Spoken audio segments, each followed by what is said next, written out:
on the edge about joining the choir. Nelson only has one working lung, and he does so well. What's your excuse? That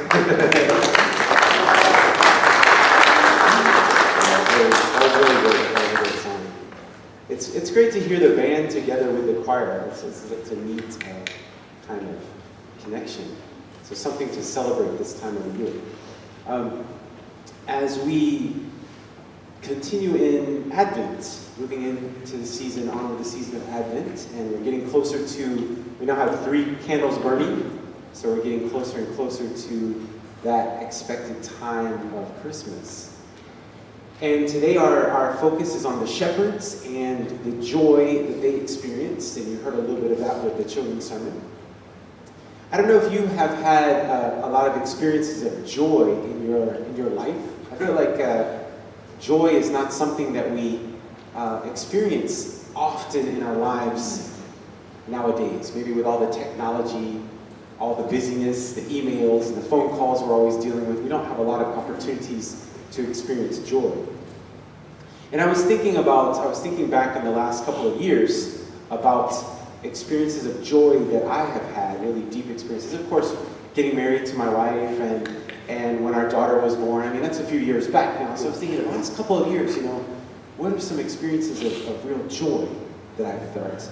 And I think the biggest one in the last year or so has been graduating from the university, Yonsei University in Korea, with my PhD. I don't know if any of you have had the experience of going to university, or studying a master's or any kind of degree like that. But after you've invested years of your life, tens of thousands or hundreds of thousands of dollars in something, and you finally get to that point where you realize you're done. It's finished. You've finally gotten there. You're finally graduating. You're finally completing that amazingly challenging project. Wonderful, but also at times agonizing process of education. And you look around at this beautiful university that you now own stock in by your money, of your tuition, and you smile proudly and you say to yourself, I never have to come here again if I don't want to. Yay! And you're able to walk across the stage and get your diploma and graduate and have that enjoyment. Well, I had that usual feeling that people feel, but for me it was even more intense, I think, because I had moved with my entire family. For those of you who know a little bit of our story, we were missionaries in Egypt, and we had the opportunity to move from Egypt to Korea so that I could pursue my PhD studies. And so I got this amazing scholarship from the Korean government, and they were paying for my studies, so I didn't have that to worry about. And my wife is from Korea, so she knew the language. I was learning the language. I was going to study the language and everything. So I had really high hopes for this experience. But I ran into a few problems along the way. I mean, first of all, the subject I had chosen to study in church history, in ancient church history, was not one that the university was really suited for. So when I went to the library, I couldn't find very many books. And when you're doing a PhD, you need hundreds of books on the subject. I could only find a few. So I had to go online and look around and try to find books on PDF files and borrow books from other libraries and stuff like that. People didn't really know what to do with my topic because, as I said, that university was focused in kind of a different time period. So even the first day of class, one professor asked me, what are you going to study? And I said, I'm studying Clement of Alexandria in the 2nd century. He's like, okay, well, you better change your subject as soon as possible. And I was like, okay, that's encouraging. I didn't take his advice. I continued. And then suddenly, to top it all off, the professor I had planned to study under in Korea suddenly retired.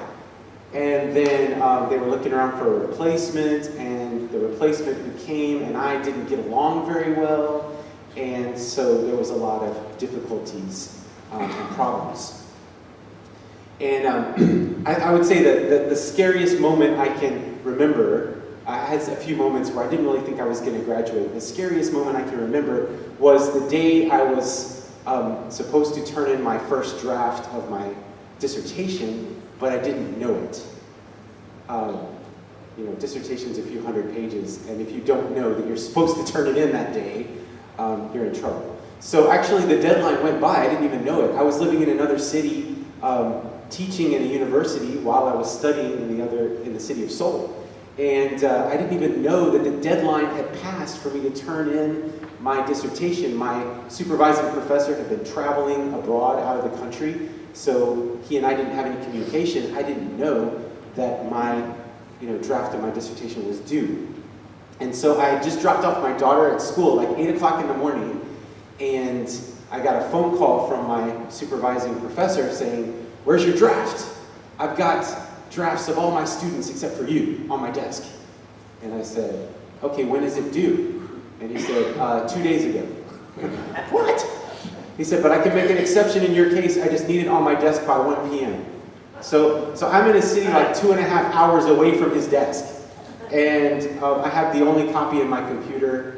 And so it was a crazy morning of running around, canceling my classes. I was supposed to teach classes, had to cancel them, had to print out my 100-some-odd page dissertation draft, and I had to run to the train station and buy a ticket and jump on the only train that could get me there fast enough, and then dash into the university and leave my draft on his desk about 20 minutes before the deadline. And I about had a heart attack when that was over. I just got passed out.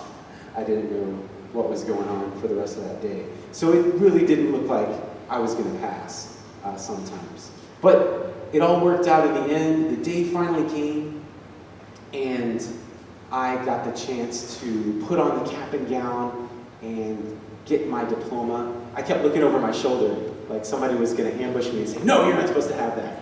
Well, finally, the day came. I got the paper, and I was the happiest person on the earth. I was so incredibly happy to have completed that process and gotten through all those kind of experiences. Well, today we're hearing about people, we're studying about people who had a similar experience of joy, unexpected celebration. And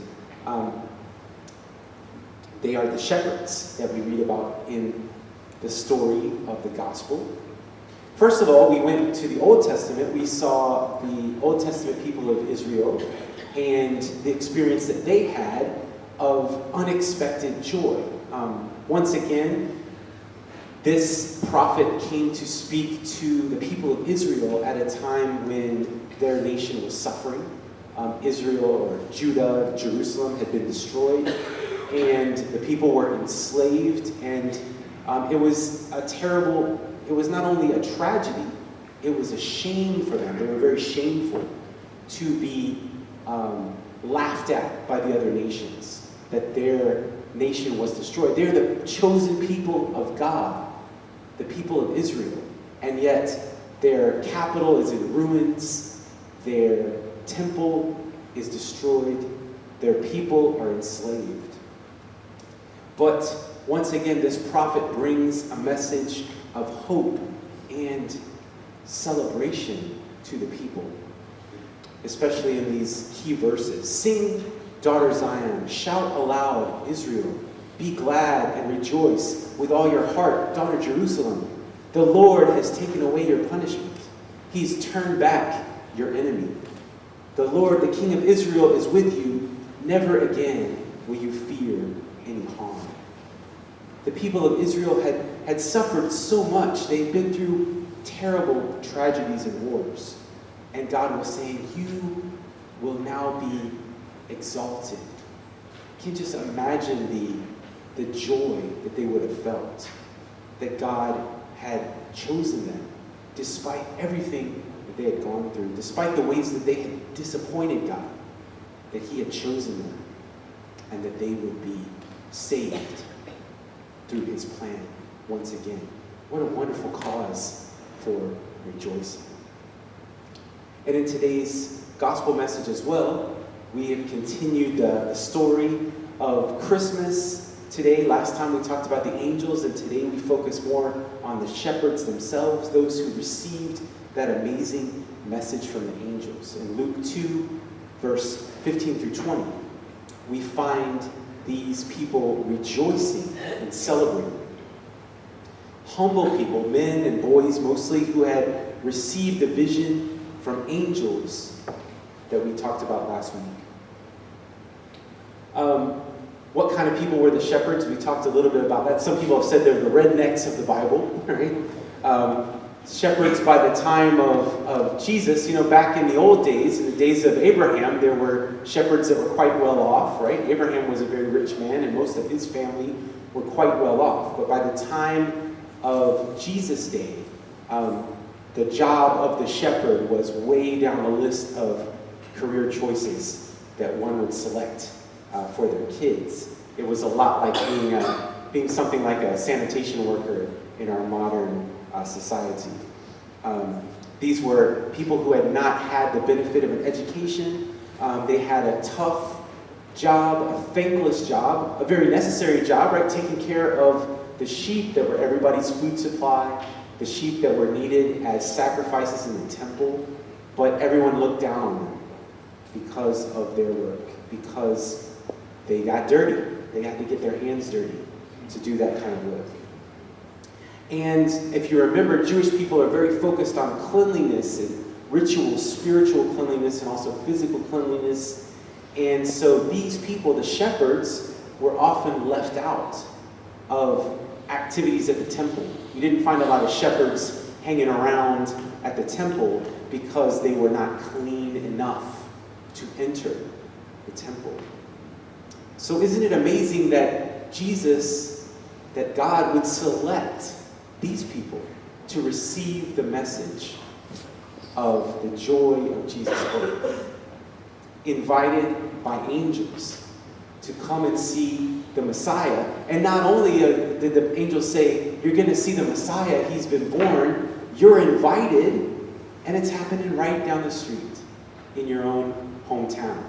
I've been to the traditional place of the field where the shepherds supposedly saw the vision of Jesus, and if that's a real place, and they know where Jesus was born, it would take about 15 or 20 minutes walk from where this amazing vision took place to see the baby being born in the manger, in their own backyard, so to speak, right down the street in their own neighborhood.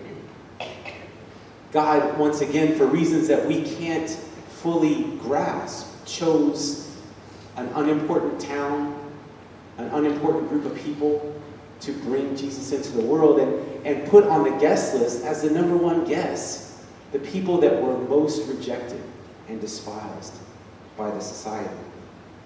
And here they are in the front row, invited to witness Jesus' birth and be the first people to share that message.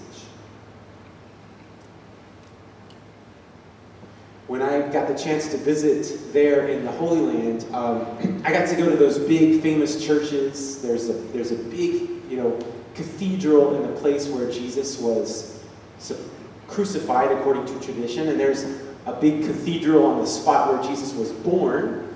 So huge churches, very ornate, elaborate, Orthodox churches constructed over these holy sites. But for me, the most interesting place was that shepherd's field. There's a modern church that's been built kind of up the hill, but if you go to the place where they mark out as kind of the traditional site, there's just some caves where some monks were living from time to time, and the church is built down in the cave, and you can just stand there in the mouth of the cave and look out over the hills of Bethlehem and just imagine that vision coming to these shepherds, announcing that they were not rejected, that they were accepted, that they were invited to be part of God's mission for the world. A couple of things about joy that we can gather from this text. I was thinking about joy, and why is it that we miss out on joy so much in our own lives? Maybe busyness, maybe there are so many exciting experiences that vie for our attention, movies and things we can look at on the internet, and all kinds of advanced graphics and sound and action, computer animation. It's hard for us to just find that sense of joy and excitement in just regular life. And I was thinking about why, some of the reasons why that might be. One of the things that Luke draws our attention to is that joy, this experience of joy, is related to glorifying and praising God. We see that when these simple shepherds experience the joy of God, that they are also in the process of praising and glorifying God. They didn't deserve to be there.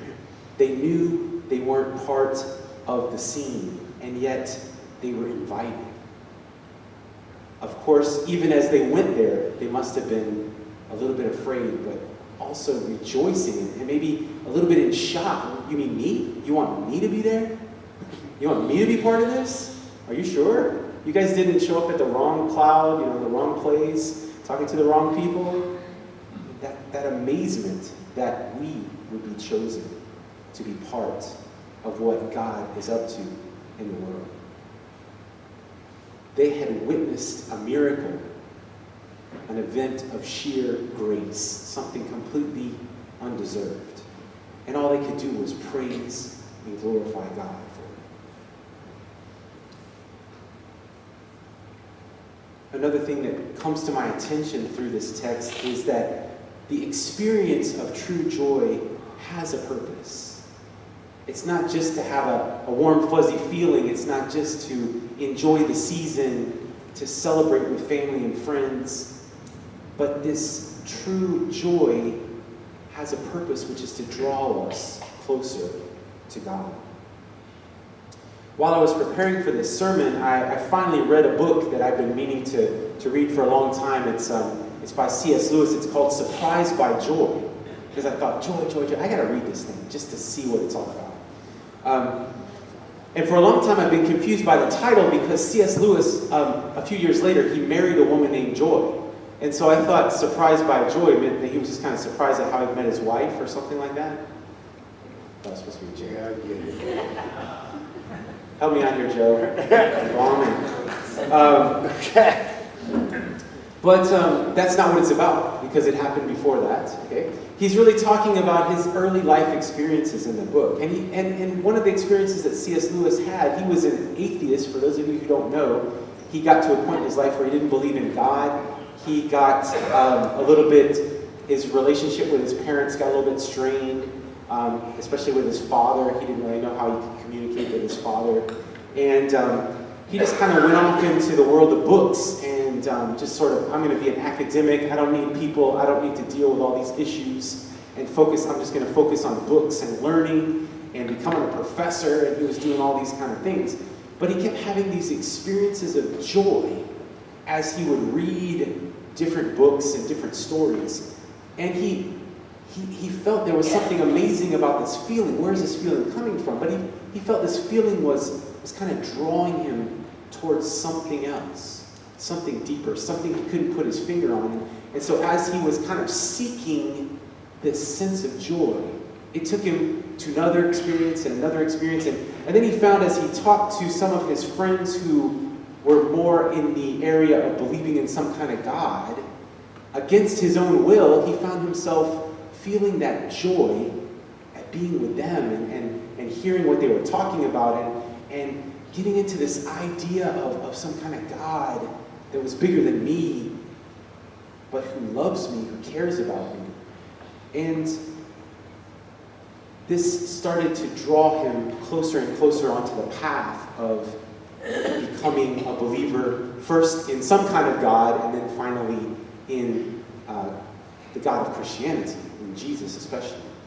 And he tried all different kinds of philosophies and all different kinds of religions, and he was kind of drawn to Hinduism and all these kind of things. But he just felt there's something more, there's something deeper, and he was just following, looking for this sense of joy. And so that's what he writes about. That's why he calls it Surprised by Joy, because it was surprising to him that every time he thought he got what the joy was all about, it would kind of draw him a little bit deeper, a little bit further on. And finally, it brought him to the point of confessing his faith in Jesus. And he says something right at the end of the book, it's just almost the last couple of sentences. He said, you know the funny thing? I haven't really had that deep sense of joy again that I kept looking for, but I don't miss it anymore. He said, I don't miss it anymore because I got something that's better than a feeling. It's a relationship. And I think that's something that this thing of joy at Christmas time is all about. It's not just about finding a feeling. It's not just about capturing this experience. It's about coming into a relationship. The true joy that we seek at Christmas comes in the form of the Christ child, born on Christmas Day. I pray that each one of us can be surprised by that joy during this season as we continue toward that day of Christmas. Let us pray. Gracious God, we thank you for the joy that you offer to your children. We thank you for the joy that those first shepherds were able to experience. We ask that you would open our eyes to see the true joy that you have for each one of us during this Christmas season. We seek happiness and excitement and fulfillment and all kinds of things during this season, in gift giving and receiving gifts and celebrating with friends and family and trying to throw the perfect party and all the kind of performances that we feel are necessary at this time of the year. But just help us to experience that simple emotion of joy that draws us closer to you.